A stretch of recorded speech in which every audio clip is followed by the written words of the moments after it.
neutral zone because we want it to be a neutral zone of, flow of ideas and mutual respect. Thank you for coming, our panelists, and thank you to our congregation for coming. Thank you to our congregation for coming. Today we are going to address several issues, like Mr. Ichaba said, hot topics. Just so as time permits us, we are going to go through all the topics that we have. But the focus is teens. So it affects us all, but today we're focusing on teens. The first issue that we have is internet, gaming, and social media.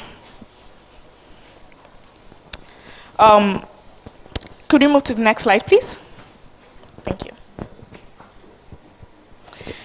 So when we were researching on it, the planning team, we found this BBC News magazine article about teenagers and their sleepless lives that we thought was particularly interesting.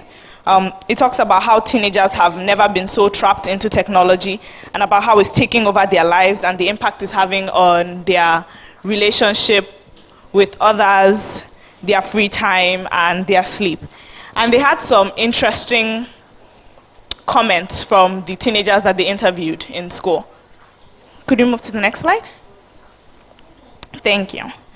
So one person said the problem with being online late at night is that there's always more to read about or to find out about. And another teen said being online is a lot more interactive and stimulates your brain in a different way than a book. I don't know how true this is, but it is their opinion. Another teen said, when I go to bed and I'm supposed to be asleep, I sometimes talk to friends online or text them. I tend to count to 10 before I tweet, as sometimes arguments happen on social media and get blown out, all out of proportion. My mom being on Twitter makes me self-censor what I write. So the questions that we would be addressing on this is, what is the value or what are the dangers that internet, gaming, social media pose to us? How much time should we spend online? How much information should be shared? And how far is too far in invading personal space, especially for parents? Should parents be allowed to be a teen's friend on Facebook or BBM contact or on Twitter? So we want to hear your views on this. Ophelia, do you want to start? Okay, I'll start by talking about internet, because the internet is something I use a lot of times, more than I should, because there's so much to learn from the internet. So if we try to say do not use the internet, then we will be suffering, we will be limiting ourselves, because right now a lot of information that we wouldn't have had access to where we are in the past, we have access to now because of the internet, and preventing us from getting towards that information or preventing access to this information wouldn't be the answer. But the question is, how much of the internet should we use? For that, I would say there isn't exactly a limit of how much internet we should use. It depends on what we're doing with the internet. Like, if I'm taking online classes, you can't tell me to use, or I don't think it would be enough to say I will only use 5 hours of internet, because that wouldn't be adequate for what I'm learning at the time, or that might not be adequate for what I'm learning at the time. But if I'm just using it to play or talk to friends, the amount of time I should spend on the internet should be less. And for what the limit is, what the limit is in parent evasion of no, evasion is not a good word. Um, parents interference, yes.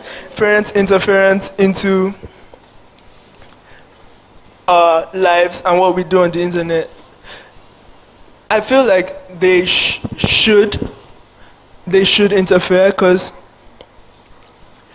if a child is doing what he should be doing, or not doing anything that is wrong, parents' interference on social media, for example, wouldn't be a big deal. My example, both my parents are my friends on Facebook, and that is not a problem, because I'm not doing things that I shouldn't be doing on Facebook. If I was doing things that I shouldn't be doing on Facebook, well, that would be a problem. But also, it's not a problem because I know my parents are not being on Facebook to spy on me. My parents have their own friends. If my dad went on Facebook and he had one friend or 3 friends and it was me and my siblings, I'd be like, no, I don't want you to be my friend anymore. But he has his own friends that he's talking to, and he's not just there to see, oh, is Ophelia having a picture with a girl or something on his Facebook. So I think it should be a balance between being free enough to share these things with your parents, but then the parents not closing or using it as a way to spy on the child. It's okay if you say, how is my child doing? Let me look at his pictures, but not, okay, I have to look at every single post he puts, every single thing he says. If I have access, I'll even look at his messages so that I know exactly what he's doing, because at that point there's no space for trust. And after a while, this child will leave your authority, and then he still answers to you, but he doesn't have the same kind of obligation. So at that point, if he hasn't gained that kind of trust, and if he hasn't learned for himself what he needs to do and what he doesn't need to do, or what she needs to do, well, you might lose that child, because he will just say, okay, now I'm free. My parents are no longer spying on me, so I can do whatever I want. And for gaming, I don't know much about gaming, because personally, I do not play games, because I do not like games. I feel like there are better things I would do with my time. But other people like games, and they shouldn't be stopped from playing games. But it's just to come to a balance with your child, to let them to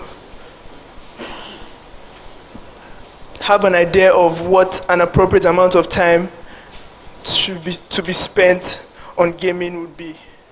Thank you.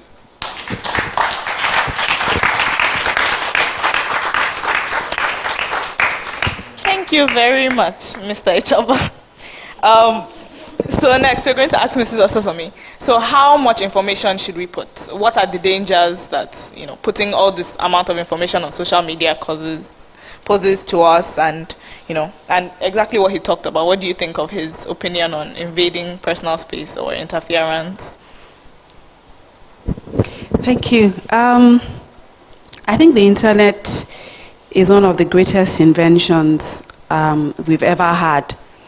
And like most great inventions, it does have its positive implications and obviously its negatives as well. But I think one key thing that Ophelia has mentioned really is with regard to the individual that is handling this resource. At the end of the day, whilst as parents, we would always interfere, because we're there, to guide. I would like to know what my son is doing behind the internet for several hours. Not because I don't trust him, not because I necessarily think that he's visiting a site he's not meant to visit, but just to see what he's spending his time on. And again, depending on the age as well. we're talking to teenagers, so you have an age bracket, a teen bracket of about 13 to, let's say, 15, okay? You want to know exactly how they're spending their time. So there will be parental interference. And then you have from like ages 16 again to 18. From age 16, the teenager begins to feel more adult and is expecting to be given a lot more independence and, of course, respect for personal space. And yes, there's a place for respect for personal space, because whilst we are your parents, we can't control you. We are not robots. And the intention of parents is not to control but to guide. So at the end of the day, it's really up to the teen, handling this resource. You are there behind the internet. You know exactly what is right and what is wrong. By the time you're a teenager, it's very clear. The difference between right and wrong should be clear at that age. And when we say right and wrong, again, the standard that you apply to what is right and what is wrong, again, should be clear. And also, even that also needs parental interference as well.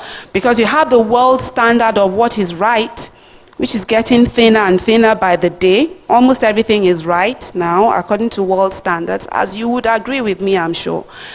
And then you have the biblical standard, okay, which helps us to set borders. Not to hold us bound, but to help us know a way in which to live, to benefit us in this life and in life after. So again, the teenager should know what values define your standards. So when you're there behind the internet, forget your mom, forget your dad.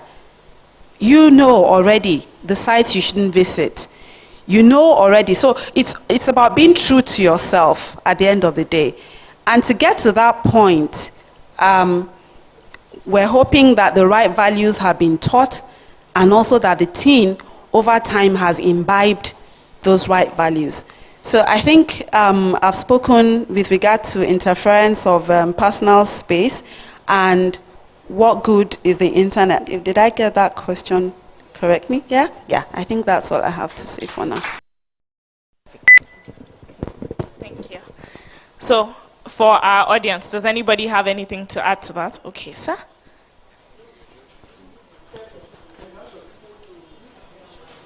Okay. Well, I've been reading a couple of write-ups and comments from some young girls, young teenagers who got themselves messed up, got in some kind of addiction. And when they came to awareness of the damage they'd done to themselves, the question that most of them asked that, I wish somebody had stopped me. They got to a point that they couldn't help themselves, and they were on this roller coaster, and their lives were getting to ruin. And those who would have stopped them were not aware. Okay? So, for these reasons, I think teenagers should understand that the parents, part of parental obligation is to ensure that their children are not into an addiction, that they couldn't help themselves, that led to their ruin. Because ultimately, the children will turn to blame the parents and say, you were there, it couldn't help me. So, what I call it invasion or interference, the objective is to ensure you don't damage us, you don't get into an addiction that will damage you.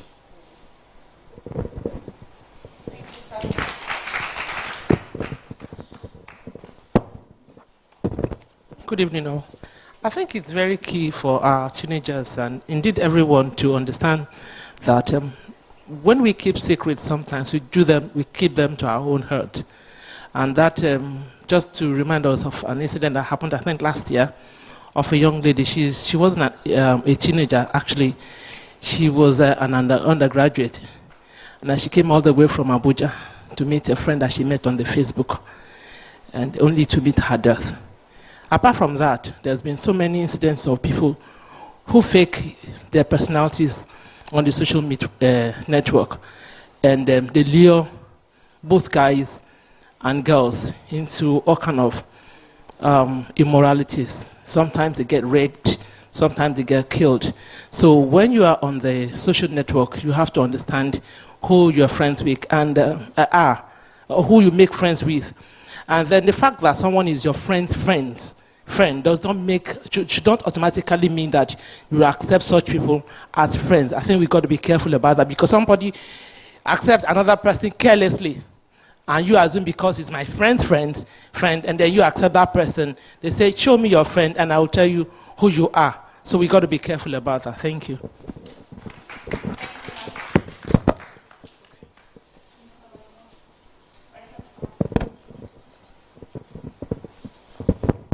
Yeah, thank you. You know, when I was young, like the teens, I was looking forward to when I will be fully independent. Then I grew up and then I realized that I'm still dependent. So some element of independence, right, is actually a lie. Right, that's what I discovered much later on. And I will tell you why. Now that I'm free to do whatever I like, I can't. Why? Because God expects some things of me. He's not always, poking into what I'm doing, but he can see what I'm doing. Now, whether or not I realize it, my wife and my children expect some minimum things from me. And whether or not I realize it, I need to measure up. So coming back to the issues about personal space, I find out that personal space to some extent, right, depending on how we define it, right, could actually be a fallacy. It's something that you think you deserve, which might not be good for you, and it might be too late by the time you realize that you didn't need that space. Adults today will tell you that some of the bad things that they could have done in times of temptation, because somebody else was there, because somebody else knew, because they discussed it with somebody else, they received the strength to say no to something they knew was bad. So what I'll say is, just as I discovered, I pray that none of us will suffer, right, the adverse consequences before discovering that to a large extent, right, we don't need too much personal space. We need some. To a large extent, we do not need too much of independence. We need some. Okay, because we receive strength from others who are close to us and who have a sense of what we are going through at each point in time in our lives. And the last point I'd like to make is about responsibility. That independence that you get and the personal space is actually in trust. You are meant to use it well. For young teenagers, the better you use it, the more leeway your parents will give you. Now, if they give you some opportunity and you use it badly, they are likely to withdraw some of it, and then you feel they're encroaching on your space. No, they are not encroaching on your space. You abused your space and invited them in. So if you want to have more space, use what you have well. Praise the Lord. Thank you so much, sir. That was a lot of good information. Yes, sir.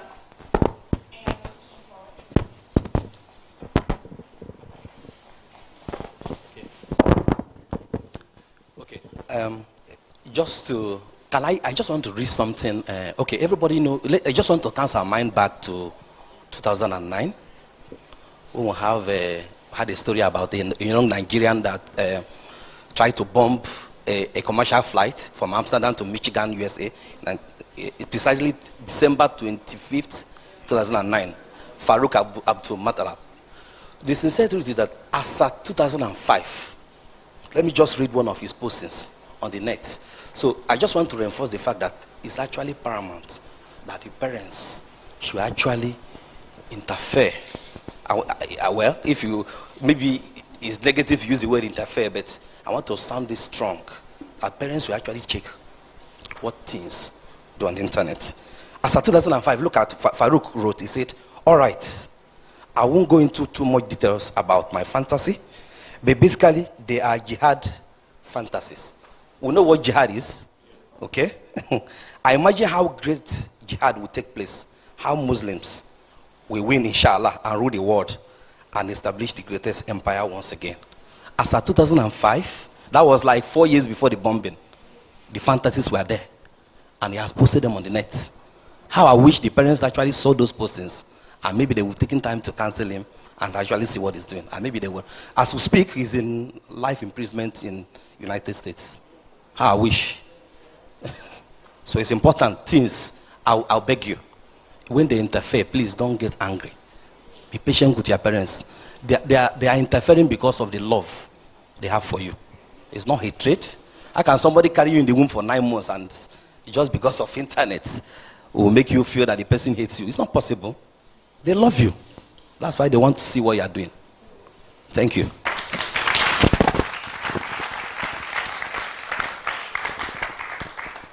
That is an excellent point.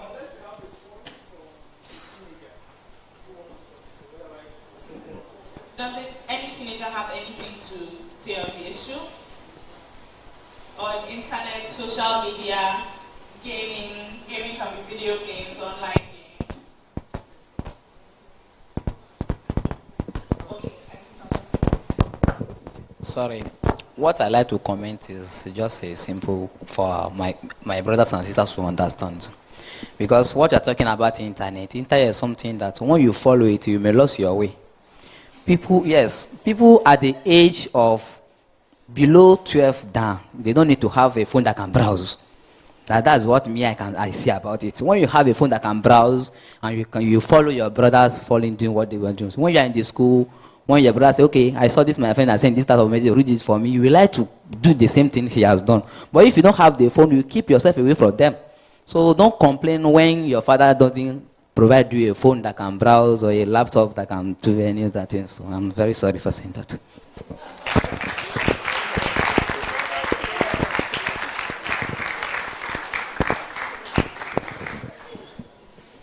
Thank you very much. Okay, I think we're going to move on to our next hot topic. Did you have more to add? Oh, yeah. I'm so sorry, I thought you were asking a series of questions and that was just the first, because I would actually like to comment on games, electronic games. I think Ophelia says he wasn't interested in games, so he didn't raise any point, but I think we need to talk about games. Games are very, very important because games are one of those things also that stimulate our minds in certain directions. I'm not going to say too much, hopefully there'll still be opportunity to speak in that direction. But just to bring our minds back to an incident that happened in the United States, I think it must be about 9 or 10 years now, where there were different incidents within the United States of teenage boys just getting up and going to commit murder, very gruesome murder. And with every incident, it was established that the teens involved were ardent players of a game known as grand theft. And I think it got to a point where the teenagers are laughing. I would like 1 or 2 people to comment. Maybe I've stayed in this matter. But I remember at the time that was, that game was somehow linked to the teenagers that were committing different parts of the state.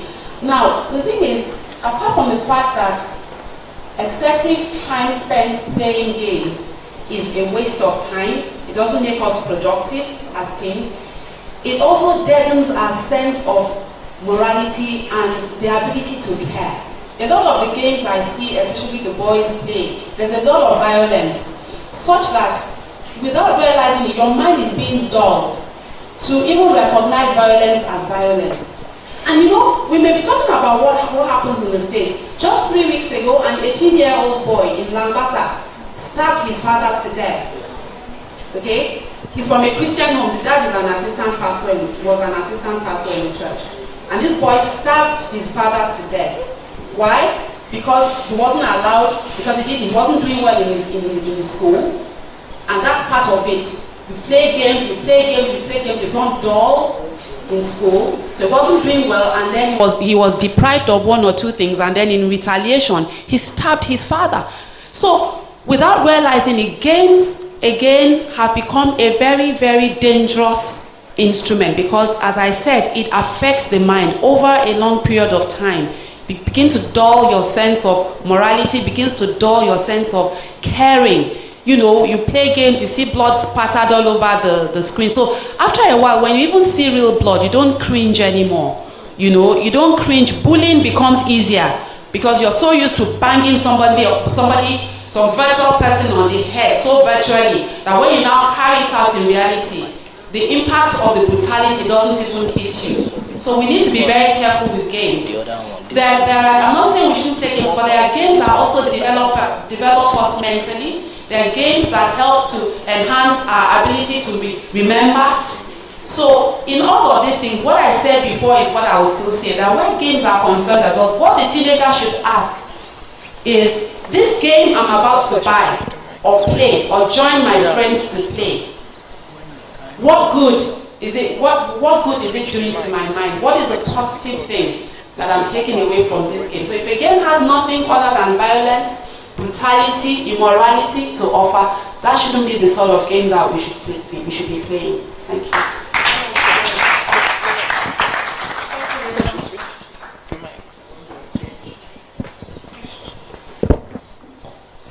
Thank you very much, Mrs. Sasami.